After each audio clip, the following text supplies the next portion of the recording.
এদিকে জাকসু নির্বাচনের নিয়ম ভাঙার অভিযোগ উঠেছে বিএনপি ও ছাত্রদলের নেতাদের বিরুদ্ধে। এই ঘটনায় শিক্ষার্থীদের তোপের মুখে পড়েন তারা।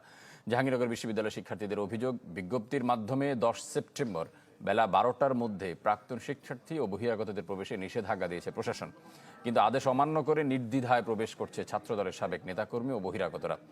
আগের রাতে ইসির সঙ্গে বৈঠকও করেন তারা। এদিকে ফেসবুক স্ট্যাটাসে এমন অভিযোগ অস্বীকার করেছেন বিশ্ববিদ্যালয় ছাত্রদলের যুগ্ম আহ্বায়ক মোহাম্মদ মুশিউর রহমান রোজেন। দাবি করেন ছাত্রদল ঘোষিত নির্বাচন পরিচালনা কমিটির সাথে কাজ করছেন তিনি, তাই নির্দেশনা মেনে নির্বাচনের দিনের অনুমতিপত্র আনতে গিয়েছিলেন সেখানে।